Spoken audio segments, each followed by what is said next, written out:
Dans les récents développements du conflit au Niger, une délégation de la junte a sollicité le soutien des autorités militaires en Guinée, demandant spécifiquement un soutien renforcé pour faire face aux défis à venir. Pendant ce temps, le régime militaire à Niamey fait face à la menace imminente d'une intervention de l'Afrique de l'Ouest. Le chef de l'État guinéen, le colonel Mamadi Doumbouya, dont le régime est également issu d'un coup d'État en septembre 2021, a rencontré la délégation dirigée par le général Moussa Salaou Barmou à Conakry samedi, selon les médias d'État guinéens. Au milieu de la situation actuelle, le ministre français des Armées, Sébastien Lecornu, reste vigilant. Dans une interview avec Var Matin, il exprime sa préoccupation selon laquelle les récents coups d'État en Afrique ont affaibli la lutte contre le terrorisme dans la région du Sahel.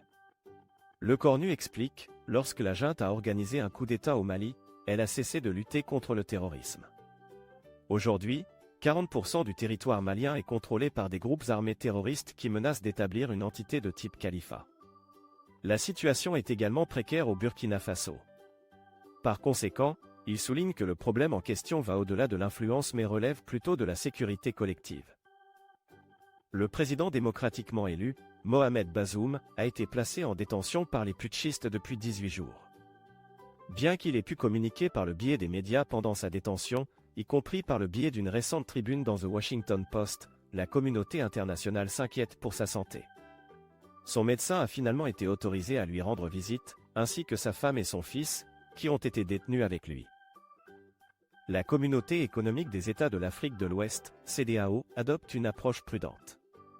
Alors que l'Alliance africaine a ordonné le déploiement d'une « force de réserve » vendredi, qui n'a pas suscité de soutien unanime, une délégation religieuse est arrivée samedi soir dans le but de raisonner avec les putschistes, avec l'accord du président nigérien.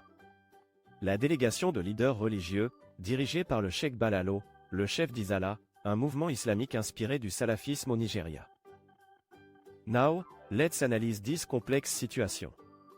La recherche d'alliés par la junte reflète leur insécurité croissante et leur volonté de trouver du soutien pour faire face aux défis anticipés. Leur visite en Guinée, dont le propre gouvernement est issu d'un coup d'État, montre une tentative de s'aligner avec des régimes similaires qui ont connu des circonstances similaires. Cette solidarité entre les auteurs de coups d'État peut susciter des préoccupations quant à une tendance régionale potentielle, où les gouvernements établis par des moyens non démocratiques coopèrent et se soutiennent mutuellement. De plus, l'évaluation du ministre Lecornu sur l'impact des coups d'État sur les efforts de lutte contre le terrorisme dans la région du Sahel est stimulante. L'instabilité causée par les bouleversements politiques détourne souvent les ressources et l'attention de la lutte contre les organisations terroristes, leur permettant de profiter du chaos.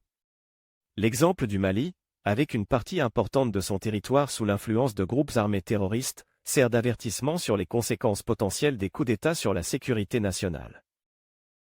Dans le cas du président Bazoum, sa séquestration prolongée soulève de sérieuses préoccupations quant à son bien-être et à sa capacité de gouverner efficacement. En tant que leader internationalement reconnu, sa détention mine le processus démocratique et la légitimité du gouvernement élu. Cette situation met également en évidence la violation flagrante des droits de l'homme et la répression continue de la démocratie par la junte. L'approche prudente de la CEDEAO face à la crise reflète l'équilibre délicat entre l'affirmation de l'influence régionale et l'évitement d'une aggravation de la situation. Bien qu'elle ait ordonné le déploiement d'une « force en attente », elle explore également d'autres moyens de résoudre le conflit. L'implication des leaders religieux indique la tentative de trouver une résolution pacifique sans recourir à une intervention militaire, qui pourrait aggraver encore davantage la situation déjà fragile. En conclusion, le coup d'État au Niger a suscité un réseau complexe de dynamiques régionales, de préoccupations sécuritaires et de violations des principes démocratiques. La recherche d'alliés par la junte, les répercussions potentielles sur les efforts de lutte contre le terrorisme et les implications pour les droits de l'homme liées à la séquestration du président Bazoum exigent tous une attention et une analyse. Alors que nous luttons avec ces questions complexes, nous vous invitons à partager vos opinions dans la section des commentaires. N'oubliez pas de vous abonner à notre chaîne YouTube et de partager cette vidéo sur les réseaux sociaux pour encourager une discussion plus approfondie sur ce sujet crucial.